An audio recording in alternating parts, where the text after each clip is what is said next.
Saint Alphonse de Liguori. Le 22 septembre 1774, le pape Clément XIV est mourant. Après avoir cédé aux pressions faites sur lui pour supprimer l'ordre des Jésuites, il n'a pu retrouver la paix du cœur.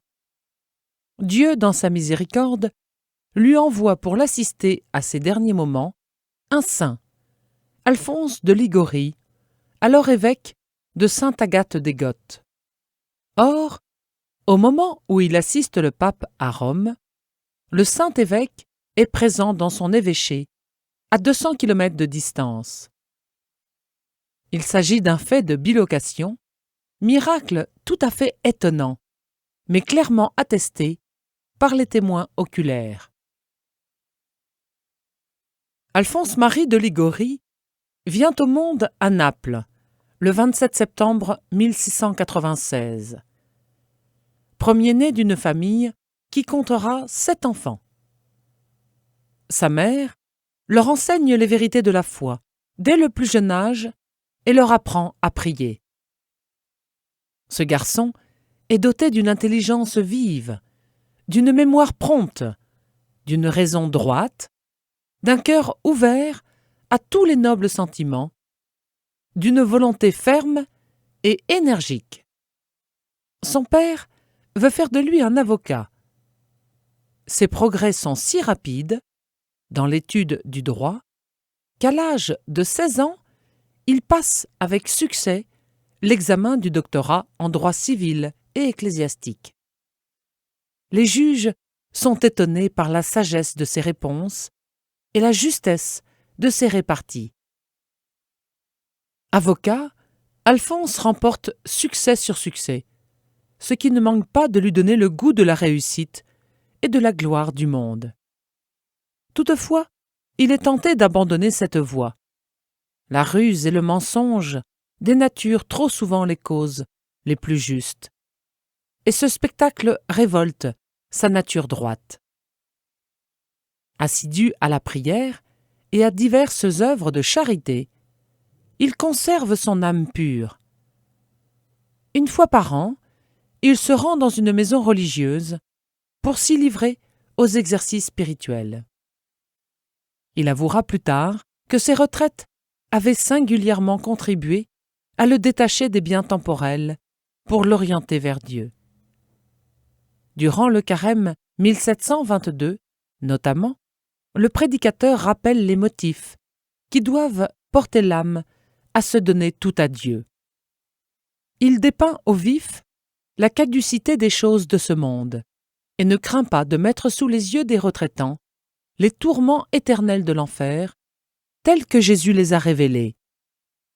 La lumière se fait alors dans l'esprit du jeune Alphonse. Les vanités du monde se dissipent, comme autant de nuages. Il se voue sans réserve à la volonté divine et quelque temps après, décide de garder le célibat. En 1723, on parle beaucoup à Naples d'un important procès intenté par le duc Orsini au grand-duc de Toscane. Nombreux sont les avocats qui convoitent ce cas, mais Orsini confie sa défense à Alphonse, qui jusqu'alors n'a perdu aucun procès. Le jour prévu, celui-ci se présente au barreau et étaye avec clarté les revendications de son client. Tous les assistants sont dans l'admiration, mais son adversaire produit alors une pièce qu'Alphonse avait eue entre les mains et qui infirme de manière décisive son argumentation. Celui-ci est atterré. Comment a-t-il pu négliger ce texte? Le procès perdu, Alphonse se sent écrasé sous le poids de l'humiliation. Cependant, 3 jours après, une clarté subite lui fait découvrir la raison de sa distraction. Dieu ne l'avait aveuglé que pour l'arracher aux vanités de la terre. Sous l'impulsion de la grâce divine, il répète maintenant la parole que dans un sentiment de dépit, il avait murmurée au sortir de l'audience. « Tribunaux, vous ne me verrez plus !» Après un temps de pénitence et de prière, il perçoit que Dieu l'appelle à l'état ecclésiastique. Sa formation achevée, il est ordonné prêtre le 21 décembre 1726. La tentation du prêtre. Éclairé par l'Esprit Saint, Don Alphonse comprend que l'action doit naître de la contemplation, l'amour du prochain de l'amour de Dieu, le zèle apostolique de la vie intérieure, et que la plus grande tentation du prêtre, c'est de vouloir enflammer les âmes sans entretenir en lui-même le feu divin. Aussi s'astreint-il, dès le début de sa vie sacerdotale, aux exercices quotidiens, sans lesquels la vie intérieure s'éteint. Oraison, sainte messe, office divin, lecture, dévotion mariale, surtout le chapelet. Sachant qu'il a besoin d'être guidé, il soumet volontiers sa vie spirituelle au conseil d'un autre. Le jeune prêtre prêche l'Évangile à tous, mais plus volontiers aux pauvres. Pénétré de la science sacrée, éloigné de toute affectation, il paraît en chair avec l'autorité d'un homme de Dieu, communiquant au peuple, non sa propre doctrine, mais celle du maître qui l'a envoyé. Touché de compassion devant l'ignorance religieuse des gens des campagnes, Don Alphonse fonde avec plusieurs compagnons, en novembre 1732, un nouvel institut religieux qui prendra pour nom Congrégation du Très Saint Rédempteur. Pénétré de la surabondance de la rédemption acquise par le Christ sur la croix, les rédemptoristes se consacrent à prêcher des missions aux pauvres gens, afin de les instruire des vérités fondamentales de la foi et de les éclairer sur la grande affaire. Don Alphonse écrira en effet « Une affaire dépasse en importance toutes les autres. C'est l'affaire de notre salut éternel. Il y va de notre fortune ou de notre ruine éternelle. Impossible, en effet, d'échapper à cette alternative. Nous sauver ou nous perdre pour toujours. Mériter une éternité de joie ou une éternité de supplice. Vivre à jamais heureux ou malheureux. Le salut des âmes est au centre des préoccupations de l'Église, comme l'a rappelé le pape Benoît XVI en s'adressant aux évêques d'Amérique latine. Notre Sauveur, a-t-il dit, veut que tous les hommes soient sauvés et arrivent à connaître pleinement la vérité. Telle est la finalité de l'Église, et il n'y en a aucune autre. Le salut des âmes, une par une. Extrait du discours du 13 mai 2007. Chose étonnante, écrit encore Don Alphonse, il n'y a personne qui ne rougisse d'être taxé de négligence dans les affaires du monde, et il y en a tant qui ne rougissent pas de négliger la plus importante de toutes, celle de l'éternité. Affaire importante, affaire unique, affaire irréparable. Assurément, le comble de l'erreur, c'est de méconnaître l'importance du salut éternel, et c'est par conséquent le comble du malheur que de manquer son salut. À tout autre mal, il y remède. On perd une somme d'argent, mais il y a moyen d'en gagner une autre. On perd son emploi, mais il se peut qu'on le retrouve. Et quand même, on perdrait la vie, si on sauve son âme, tout est réparé. Mais celui qui se damne sans remède, car on ne meurt qu'une fois, et l'âme, une fois perdue, est perdue pour toujours. Sans attendre. Il faut donc nous préparer à la mort, qui peut survenir à tout moment. Il faut bien se persuader, dit-il, que le temps de la mort n'est pas le temps favorable pour se mettre en mesure d'assurer la grande affaire du salut éternel. C'est par avance que les personnes prudentes prennent dans les affaires de ce monde toutes les dispositions nécessaires pour s'assurer tel avantage, tel poste, telle alliance. et s'il s'agit de la santé du corps, elle recourt aussitôt aux remèdes prescrits. Que diriez-vous de celui qui, devant concourir pour une chaire de professeur, ne voudrait pas s'appliquer à l'étude avant l'ouverture du concours? Voilà ce que fait le chrétien, qui attend pour régler les affaires de sa conscience que la mort frappe à sa porte. Commentant ces paroles de saint Paul, « Opérez votre salut avec crainte et tremblement, dit-il. » Don Alphonse écrira encore « Pour nous sauver, il faut craindre de nous damner, de façon toutefois à craindre moins l'enfer que le péché, car le péché seul peut nous conduire en enfer. » Qu'est-ce que craindre le péché? C'est fuir les occasions dangereuses, se recommander souvent à Dieu, prendre les moyens de se tenir en état de grâce. Agir ainsi, c'est se sauver. Agir autrement, c'est rendre son salut moralement impossible. Les gens de la campagne, bénéficiant des missions, reçoivent avec avidité ces saintes vérités et se préparent au sacrement de pénitence. Les missionnaires, fidèles ministres de la réconciliation, passent de longues heures au confessionnal. Là, en vrais médecins des âmes, ils savent consoler les affligés. Plus une âme est enfoncée dans le mal, dit don Alphonse, plus il faut bien la recevoir, afin de l'arracher aux griffes de l'ennemi. L'écoute du pénitent avec patience et douceur contribue à le disposer à l'absolution, soit immédiatement, soit après un temps d'épreuve. Comme pénitence sacramentelle, don Alphonse impose des exercices de piété très simples, mais de nature à éloigner du péché et à ranimer la ferveur. Déchargées de leurs péchés, ces personnes reçoivent ensuite la Sainte Communion et s'en vont raconter leur bonheur aux habitants des hameaux les plus éloignés, glorifiant ainsi la miséricorde de Dieu. Dieu ne saurait dédaigner celui qui vient se jeter à ses pieds. Que dis-je?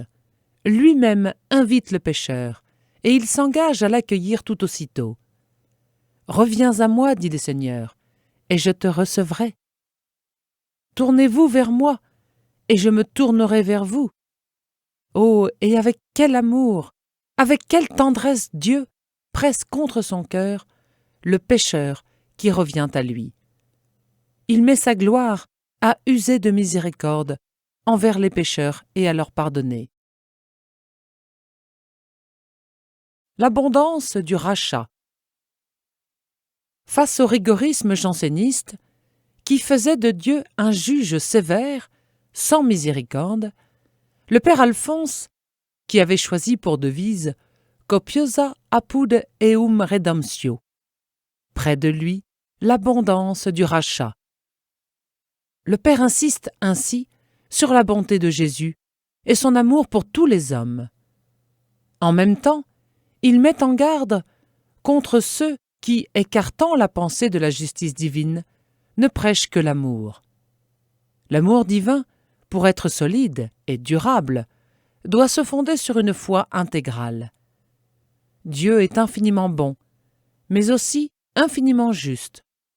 Sans doute, écrit-il, la miséricorde de Dieu est infinie, mais les actes de cette miséricorde, et par conséquent les grâces de pardon, ont leurs limites. Dieu est miséricordieux, mais il est juste aussi. La miséricorde est promise à celui qui craint Dieu, et non pas à celui qui abuse de la miséricorde. Sa miséricorde, s'écrie la Divine Mère dans son sublime cantique, se répand sur ceux qui le craignent. Quant aux obstinés, ils sont menacés de sa justice. Or, dit saint Augustin, si Dieu ne trompe pas quand il promet, il ne trompe pas non plus quand il menace. Fidèle dans ses promesses, il est également dans ses menaces. Ce n'est pas Dieu, mais le démon qui vous pousse au péché, par l'espoir de la miséricorde. le plus important. Mais comment imprimer ce juste portrait de Dieu, à la fois miséricordieux et juste, dans nos âmes? Fidèle écho de la tradition, Alphonse de Liguori répond « Par l'oraison quotidienne ». Dans sa pensée, l'art d'aimer Dieu se confond avec l'art de méditer ou de faire oraison, parce que c'est dans la méditation que l'âme acquiert la connaissance de Dieu et s'éprend d'amour pour lui. Ainsi, son livre le plus important de son propre aveu est-il le grand moyen de la prière. Dans cet ouvrage, Alphonse explique « L'homme, en raison des conséquences du péché originel, est attiré vers le mal, et il ne peut, par ses propres moyens, y résister en tout temps. En effet, seule la grâce de Dieu rend possible l'observation de tous les commandements, nécessaires pour le salut. Puisqu'il exprime les devoirs fondamentaux de l'homme envers Dieu et envers son prochain, les 10 commandements révèlent, en leur contenu primordial, des obligations graves. Ils sont foncièrement immuables et leur obligation vaut toujours et partout. Nul ne pourrait en dispenser. Ce que Dieu commande, il le rend possible par sa grâce. Or, comme le dit saint Augustin, Dieu veut donner ses grâces, mais il ne les donne qu'à celui qui les demande. À l'encontre de ceux qui disent que l'observation des commandements n'est pas possible dans certains cas concrets, le même docteur répond que l'homme qui veut et ne peut pas reconnaisse qu'il ne veut pas encore pleinement et qu'il prie afin d'avoir une volonté assez grande pour accomplir les commandements. C'est pourquoi saint Alphonse écrit « Dieu ne refuse à personne la grâce de la prière, et celle-ci nous aide à vaincre toute concupiscence et toute tentation.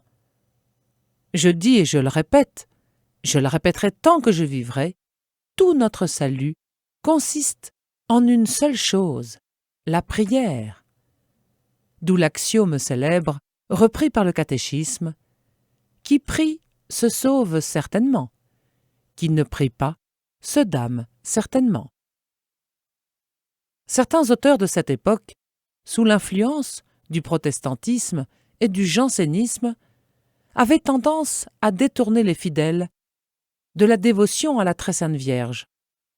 Aussi, don Alphonse publie-t-il en 1750 les Gloires de Marie, qui est un commentaire du Salve Regina. Il y énonce les prérogatives de la Mère de Dieu. Toutes les grâces passent par les mains de Marie, et par conséquent, Marie est notre médiatrice nécessaire. En effet, de même que Marie est la mère de Jésus, Dieu veut qu'elle soit la mère de chaque homme, racheté par Jésus. De même qu'elle a porté Jésus dans son sein, elle nous porte dans son cœur jusqu'à ce que le Christ soit formé en nous. C'est en considération des mérites de Jésus-Christ que Marie fut investie de ce grand pouvoir, qui la constitue médiatrice, non pas à titre de justice, mais à titre de grâce et par intercession. Don Alphonse veut que l'on prêche toujours, dans les missions, un serment sur la Vierge Marie, Mère de miséricorde, et sur la nécessité, pour qui veut préserver et se sauver, de recourir fréquemment à son intercession. Il écrit « La bienheureuse Vierge a révélé à sainte Brigitte : Je suis la Reine du ciel et la Mère de miséricorde. Je suis la joie des justes et la porte par laquelle les pécheurs ont accès auprès de Dieu. Il n'est pas de pécheur maudit au point d'être privé des effets de ma miséricorde tant qu'il vit sur la terre. Aucun pécheur n'est tellement rejeté de Dieu qu'il ne puisse, en m'appelant à son aide, retourner à Dieu et obtenir miséricorde. Marie a été établie reine de miséricorde pour sauver, par sa protection, les pécheurs les plus coupables et les plus désespérés, pourvu qu'ils se recommandent à elle. Vivre avec Jésus. Posant en principe que tous les chrétiens sont appelés à la sainteté, qui consiste dans l'amour de Jésus-Christ notre Dieu, notre souverain, notre sauveur, Alphonse publie plusieurs ouvrages qui aident à contempler sa vie. Neuvaine de Noël, Réflexions sur la Passion, Visite au Saint-Sacrement, et surtout la pratique de l'amour envers Jésus-Christ. Cet art veut qu'on détache son cœur de toute créature pour l'unir à la volonté de Jésus, en sorte qu'ainsi transformé, on puisse s'écrier avec saint Paul « Je vis, mais ce n'est plus moi qui vis, c'est Jésus-Christ qui vit en moi ». Dans la manière de converser avec Dieu et l'uniformité avec la volonté de Dieu, Alphonse donne de précieux conseils pour aider l'âme à vivre en présence du Seigneur, à lui parler cœur à cœur et à accepter de sa main aimante tout ce qui nous arrive. Le saint compose également d'autres ouvrages dans le but de susciter le désir de tout sacrifier pour suivre Jésus de plus près.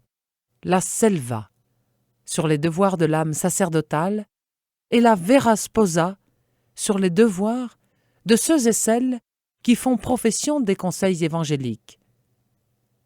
Dans la formation des jeunes vocations, saint Alphonse insiste pour que l'on suive l'enseignement de saint Thomas d'Aquin.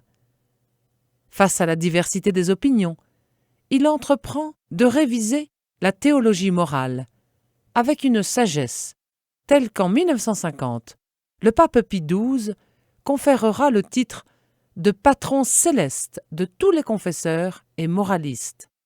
Face au rigorisme, il affirme que le prêtre ne doit pas refuser l'absolution aux pénitents bien disposés, c'est-à-dire vraiment contrit, et ayant le ferme propos de ne plus pécher. Face au laxisme, il ne permet pas qu'on admette au sacrement les âmes qui ne sont pas décidées, avec la grâce de Dieu, à éviter tout péché grave. Les épreuves ne manquent pas à la jeune congrégation des Rédemptoristes. En 1752, le roi des deux Siciles, Charles III, décrète la spoliation des biens de l'Institut, en les faisant passer aux mains des évêques. Plus tard, c'est Alphonse lui-même qui est obligé par les intrigues de certains de ses fils d'abandonner son poste et de s'éloigner. Sans se troubler, il prêche aux siens la soumission à la volonté divine. Le Seigneur, dit-il, veut faire prospérer l'Institut, non point par la faveur ou la protection des princes, mais par le mépris, la pauvreté, la souffrance et la persécution. Quand avez-vous vu les œuvres de Dieu commencer au milieu des applaudissements ? Saint Ignace augurait bien de l'avenir lorsqu'on lui apprenait quelques nouvelles tracasseries ou quelques nouveaux revers.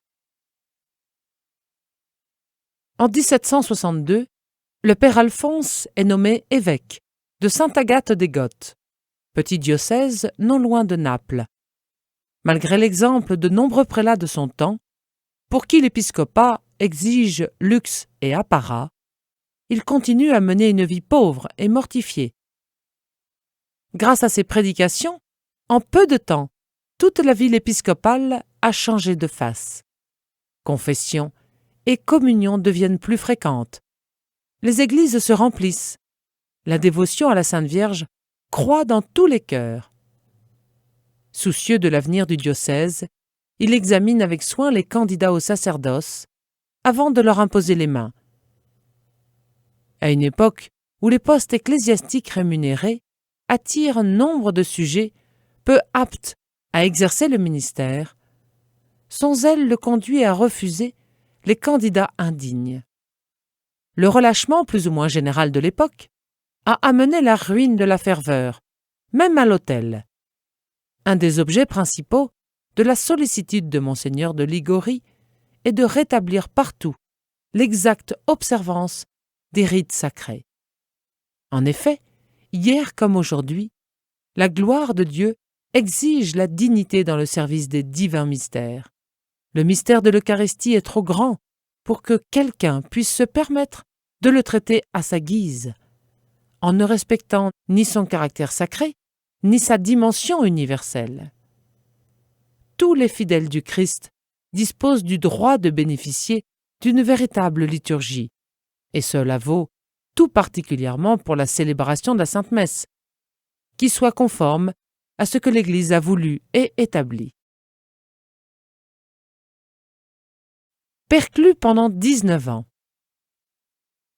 À partir de 1768, Monseigneur de Liguori est frappé d'une maladie qui s'étend à toutes les articulations du corps. Bientôt les vertèbres du cou se replient sur elles-mêmes, obligeant le menton à appuyer fortement sur la poitrine, ce qui occasionne une plaie vive et rend difficile la respiration. Le saint demeurera perclus pendant les 19 années qui lui restent à vivre. En dépit de cette torture, on ne l'entend jamais émettre une plainte. S'adressant au grand crucifix placé devant lui, il s'écrie « Je vous remercie, Seigneur, de me donner quelque part aux souffrances que vous avez endurées dans vos nerfs, lorsqu'on vous a cloué sur la croix. Je veux souffrir, ô mon Jésus, comme vous voudrez, et autant que vous voudrez. Seulement, donnez-moi la patience. Brûlez, coupez, ne m'épargnez pas ici-bas, mais épargnez-moi dans l'éternité. » En juillet 1775, Pie VI accepte sa démission de l'épiscopat. Les dernières années de sa vie sont occupées à écrire et à défendre ses religieux. En juillet 1787, Monseigneur de Liguori est proche de la mort. Au moment où on lui apporte le saint viatique, il s'écrie « Mon Jésus, ne me quittez pas !» Le 1er août, tenant sur son cœur le crucifix et l'image de Marie, il s'endort doucement dans le Seigneur, au moment où la cloche du couvent sonne l'Angélus. Il a été déclaré docteur de l'Église par le bienheureux Pie IX en 1871. À l'occasion du 2e centenaire de sa mort, le 1er août 1987, le Saint-Pape Jean-Paul II écrivait « La popularité de notre saint repose sur sa concision, sa clarté, sa simplicité, son optimisme, son affabilité, qui va parfois jusqu'à la tendresse. » À la racine de cet amour du peuple, qui est le sien, il y a l'angoisse du salut éternel, se sauver soi-même et sauver les autres. Et il désire ardemment non seulement le salut, mais la perfection et jusqu'à la sainteté. C'est pourquoi son action pastorale n'exclut personne. Il écrit à tous, il écrit pour tous. Saint Alphonse de Liguori, obtenez-nous la grâce de marcher résolument dans la voie du salut éternel et d'y entraîner le plus d'âmes possible.